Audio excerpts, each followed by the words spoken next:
For this edition of Rough Cuts, this is Sal Lasardo reporting in from Claremont, Florida. I hope everybody is doing well. This is the Wrestlemania predictions for the two-night extravaganza taking place Saturday, April 4th and Sunday, April 5th. Two nights of 8 matches apiece, 16 matches look like in total. That is the plan as of right now. So I'm going to run down the card, what we have tentatively in no particular order. And remember, please, these are my opinions. These are opinions expressed of Rough Cuts. They're my personal picks, not exactly what may or may not happen. But this is what I'm predicting and what may happen throughout WrestleMania. I will be watching along with the rest of you on the WWE Network. You can still sign up for the WWE Network and get your first month free with WrestleMania. Or you can order it on pay-per-view. Fox will be picking up the pay-per-view if you do not have internet for $59.99. But again, these are just my personal picks and my personal opinions. It has nothing to do with RunWrestling.com or any of what the outcomes may or may not be. So we hope that you enjoyed this video. Otis and Dolph Ziggler, with Mandy Rose in Ziggler's corner. I expect Dolph Ziggler will walk away with the victory. Mandy Rose will likely distract Otis. Otis will be distracted, and Ziggler will hit the pinfall. 1, 2, 3. I don't expect it to be more than a 5, maybe 6-minute match. But Mandy will somehow cause interference against Otis. Otis thinking maybe, she's on his side, and she's really on Dolph's side, and Dolph's going to hit the finish in 1, 2, 3, and that's going to be it. The Kabuki Warriors will defend the Tag Team Championships finally against Bliss Cross Applesauce. That is Nikki Cross and Alexa Bliss.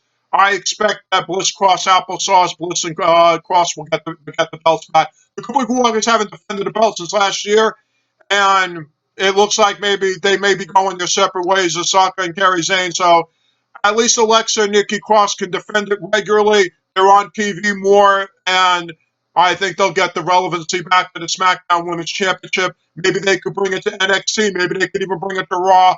But I expect with Bliss and Cross, they'll be able to defend it more frequently because they're on TV more. They're really very popular, and they won't be put on the back burner. So they are must-see TV. So I expect Bliss and Cross will get the titles. Sami Zayn will take on Daniel Bryan for the championship. It's a tough call here with Daniel. I'm going to go on a limb. I'm going to say Sami Zayn is going to walk out with the title and hang on to it with Cesaro and Nakamura. I'm going to expect he's going to take it. I'm going to say he's going to hold on to it. He just got the belt over Strowman at the last pay-per-view, and I don't see why he would. Daniel Bryan doesn't need the belt, and right now, and especially with an empty arena, I mean, it just doesn't make sense right now. Daniel put up a valiant fight, but I expect Cesaro and Nakamura will interfere. Remember now, Drew Gulak is in Daniel Bryan's corner. I want to see them team up. I think Bryan and Drew are going to team up, and they're going to go after the SmackDown Tag Team Champions at some point. That I think will be a great idea. That's why Bryan, I don't see getting the belt from Sami Zayn. So I could see Daniel Bryan and Drew teaming up and going after the tag team titles at some point. That's my prediction. So right now, for all intents and purposes, I see Sami Zayn retaining here and walking out with the victory. Edge and Randy Orton, what could be said? The promos, I mean, this thing from January has hit the nail right on the head. Beth Phoenix has been involved. She took an RKO from in the middle of this. I'm surprised Randy Orton's wife hasn't come out and she got speared at Edge. That would have been great. That would have been a family affair in itself. But it hasn't happened. But anyway, look, this has just been great start to finish. I'm looking forward to this. I think this is going to be the best match of the entire 2 nights. One of the top 3 matches. I think, honestly, really maybe the best match of the whole 2 nights. And it'll just be where they place it on over the 2 nights. And I have Edge winning, but I don't think it'll be over. Edge will hit the spear. He'll get the 1, 2, 3. But I don't think it's over. I think this is just the beginning. This is just the first of maybe several matches that may end up culminating at Hell in a Cell in the fall. But again, this is about redemption for Edge. He's been through so much with the story and the build-up and everything. I love it. Edge hits the spear, dodges the RKO. Him and Beth Phoenix celebrate in the ring. Maybe Randy comes back and hits an RKO on both of them, and it just continues on. But for the match itself, I have Edge hitting the spear 1, 2, 3. The King king of wrestling, and do you want to walk with Elias? I would love to walk with Elias. Unfortunately, when you're the king, Corbin, the king is going to walk with Elias, and the king's going to show Elias why he is the king, and he's going to beat Elias 1, 2, 3. It's just a pretty honest prediction. I just can't see it happening either way. When you're the king, you're not going to lose to Elias. Nothing against Elias, but it is King Corbin, and he's going to walk out 1, 2, 3 and prove why he's the king. If Aleister Black and Bobby Lashley go with Lana in the corner, I expect Lana will have some sort of interference and distraction for Aleister Black in this, and I still think that's going to be Aleister Black is going to get the victory. I really believe so. Aleister Black is on a push. May even be championships are going to be in the future. May even challenge the winner of Brock Lesnar and Drew McIntyre later on at some point. And I just can't see it any other way. I do think that Aleister Black is the real deal from NXT. He's a champion. He's paying his dues. He's only going to be on the rise. And a victory over Bobby Lashley will do wonders for him and definitely be a major push. Bobby Lashley doesn't need to really has nothing left to prove. He's already a champion and a Hall of Famer in himself. So this is about Aleister Black, and Aleister Black will fade to black on Bobby Lashley. The Street Profits will defend the titles against Austin Theory and Angelo Garza with Zelina Vega in the corner. They just got the belt, so I can't see how the Street Profits are going to lose right now. I think they're just very solid as a team. They work very well. I know Zelina Vega is going to interfere and try to do something, but I just don't see Dawkins and Ford losing the titles right now. I see them retaining in a very high-flying, fast-paced, action-packed match. I think it'll be one of the better tag team matches that we've seen in quite a while. We really don't know the issue with The Miz and Morrison as far as defending the belts against the New Day and the USOs. I think because I think The Miz was sent home was what I've read, that it might be one from each team competing. That's what it looks like it may be heading towards. So we'll see. But either way, even if it's Morrison against one member of the New Day and one member of the USOs for the title, or if it's in a tag team, I do not see the Miz and Morrison or that combination singles against the others losing the belts right now. They just got it. They're it. The New Day have already had it, and the USOs have already had the belts. The Miz and Morrison just got the belts. I don't see how they lose the titles right now, especially under the circumstances. So I don't anticipate a loss, even if it's Morrison against individually, one way or the other. One of the other anticipated matches on the card is Kevin Owens against Seth freaking Rollins. Yes, Mr. Rollins here. I like what Kevin Owens and Rollins are doing, but I have a feeling Rollins is going to get the victory here. It's just, Rollins is Seth Rollins, and Kevin Owens is doing what he's supposed to do. But I'm just going to go on a prediction that it's going to be Seth Rollins is going to get some help from his cohorts, and Kevin Owens is basically going to be is going to get the pin. He's going to get 1, 2, 3, and Rollins is going to move on and look for bigger and better things later on. The Undertaker and AJ Styles. If you saw Taker's latest promo, then hey, in a boneyard match, whatever that may be. I don't know what that is. I guess we're going to tune in and we're going to find out. But still, AJ, it's a battle of the Phenoms. The Phenomenal One against the Phenom. Two future Hall of Famers. AJ is not in the Hall of Fame yet. Taker will be in. They're both going to be in the Hall of Fame very soon. This can go either way. I mean, Undertaker is 24-2 at WrestleMania. His his last loss was against Roman Reigns, and his first loss was against Brock Lesnar. Now you're facing AJ Styles. I mean, there's no doubt that AJ. Wow. I mean, you're talking about AJ Styles. So, but I still think in the end, Taker's going to reign supreme. Taker's going to hit the tombstone. 1, 2, 3. Whatever the boneyard match, maybe it sounds like a buried alive match, but Taker's going to get the 1, 2, 3 over AJ in a very exciting match. And another one of those anticipated matches on the card besides Edge and Randy Orton. I'm really looking forward to it, and I think this will be a lot better than people give credit for. Another match that people are really looking forward to is the match between Bayley defending against Lacey Evans, Naomi, Sasha Banks, and Tamina. This is going to come down to set up the feud between Sasha Banks and Bayley. That's what this is going to come down to. And what's going to happen is that Bayley is going to retain her title, and Sasha's going to be standing in the ring with her. and they're going to hug, and Sasha's going to hold up Bayley's hand, and Sasha's going to turn on Bayley. And that's going to light the fuse that everybody's been waiting for, and this is going to start what we all wanted, and that is that Sasha's going to finally turn on Bayley.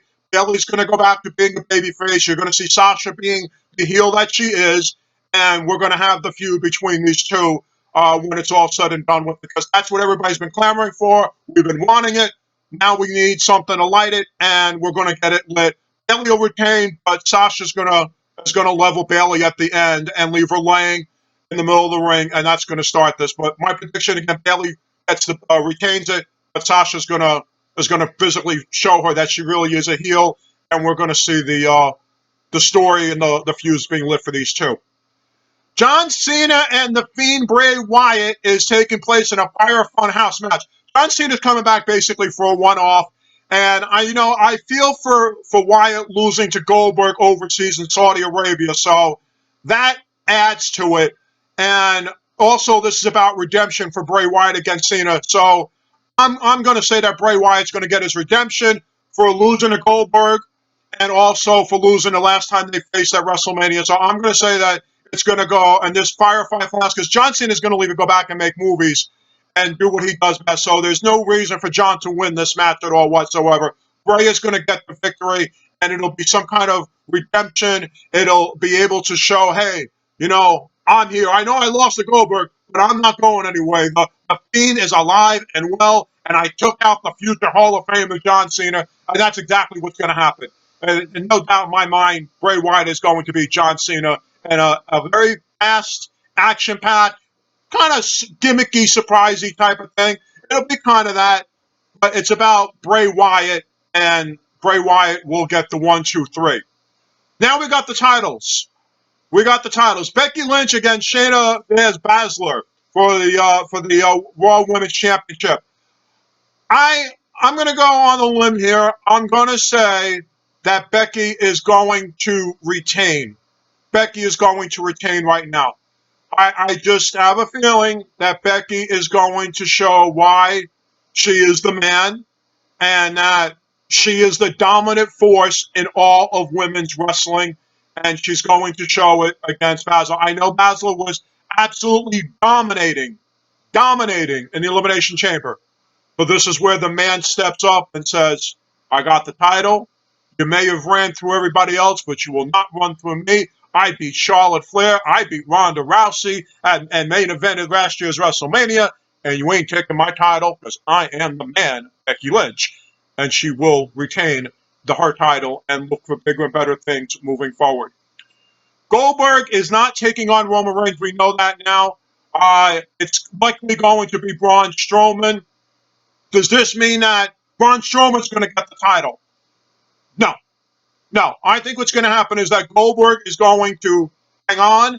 Goldberg is going to beat Strowman in a battle of big men. And when it's time for Goldberg and Reigns, they will then do their thing. And that's when Reigns will get the title, whether it's at SummerSlam or in the fall. Whenever things get back to normal, it'll be Goldberg and Reigns. Braun Strowman deserves a title shot after losing the Intercontinental title, but Braun Strowman is not going to get the belt, even from Goldberg being a part-timer, because there really isn't much going on right now anyway for the next couple of months. So it's going to be, this is just, Goldberg needs to defend his title on the grandest stage of all. He'll defend it against Strowman. He'll hit Strowman with the spear, the 1, 2, 3, but this is all just waiting in the wings. At some point, we will see Roman Reigns and Goldberg. That's the match we want to see, and that's when Roman Reigns will take the title from Goldberg and move on. Brock Lesnar against Drew McIntyre, the winner of the Royal Rumble. And an intriguing matchup here. Now, Drew McIntyre seems poised and groomed. Now he's paid his dues to take that title from Lesnar. That's the thing. He won the Rumble. He has paid his dues. He's been back and forth in and out of WWE. He has done a great job. I'm going to tell you right now, look what he's done. He is incredible with his promos, his in-ring work. Everything is vastly improved since he's been back in the WWE, and he deserves this title shot, and I'm going to say he's going to get the title. Yes, the title is going to change hands. Drew McIntyre is going to walk out your new Universal undisputed heavyweight champion of the world, Drew McIntyre, will defeat Brock Lesnar and Paul Heyman for the title. The final match I have listed, we have not covered yet, is Rhea Ripley will defend her NXT title against Charlotte Flair. I love what Rhea's doing. Honestly, I love what Rhea has been doing. She's really under the radar with this thing, with Charlotte and Becky. The big names in women's wrestling. Even Ronda made eventing last year, Shayna Baszler. She's really been under the radar. This is really her chance to shine. This is Rhea Ripley's chance to shine and show the world, I am a true champion. I have got the goods. I am just as good as Charlotte Flair and anybody in the entire world. Will that be enough to dethrone and beat the Queen? And my answer is no.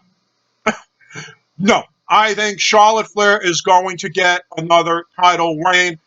There really isn't much for Charlotte to do on Raw and SmackDown, and I think that's where it's going to go, is that Charlotte will take the NXT title from Rhea right now, and they'll have a feud. I expect that Rhea will get it back at some point in the fall at one of the TakeOver events, but right now, Rhea Ripley is going to look great. There's no doubt about it. She's going to look great in defeat to Charlotte Flair, and that's no small order, and that's nothing to be ashamed of, but it's going to be Charlotte Flair. Charlotte, the Queen's got to have some gold. She's a Flair. They got to have gold around their waist. Ric Flair couldn't go without gold around his waist. Charlotte Flair can't go without gold around her waist. Charlotte's going to get the belt, but they're going to go back and forth a little bit. And I do expect Rhea Ripley will get the belt back maybe sometime in the fall at one of the TakeOver events. She is really very talented. If you haven't seen her work, you should see her work. She's something very special, and she will have many title reigns left in her future, either in NXT or on the main roster with Raw and SmackDown. Her and Becky Lynch would be a great matchup, believe me, I'll tell you that. Her and Sasha Banks could be a future matchup title. Her and Bayley could be another great matchup. There are plenty of great matchups for Rhea Ripley, and she's going to look great, and she's going to show the world she's here to stay, and watch out. I may have lost the battle, but I'm going to come back, I'm going to win the war, and she will get her title back against Charlotte Flair at some point down the road. Overall, it is 2 nights event. It's going to be exciting. We're all going to tune in and watch. We need a break from what's going on in the world, and I don't doubt that it will not be great and exciting and grand.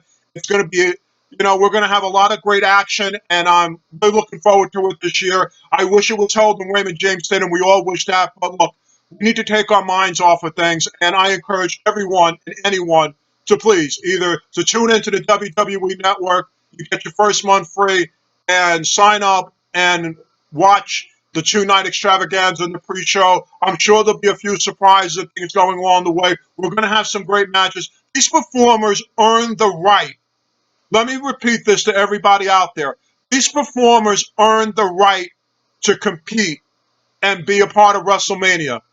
And they are choosing to do so under adverse circumstances that we are facing in this world. They are here. They are treating as though they are wrestling in front of 100,000 people or more. In fact, they're competing in front of millions of people. And they're doing this. They didn't have to do it, but they are doing it for us. And we owe them the time to see them perform and do what they do best. And they're going to do a great job. I guarantee all the matches will be great.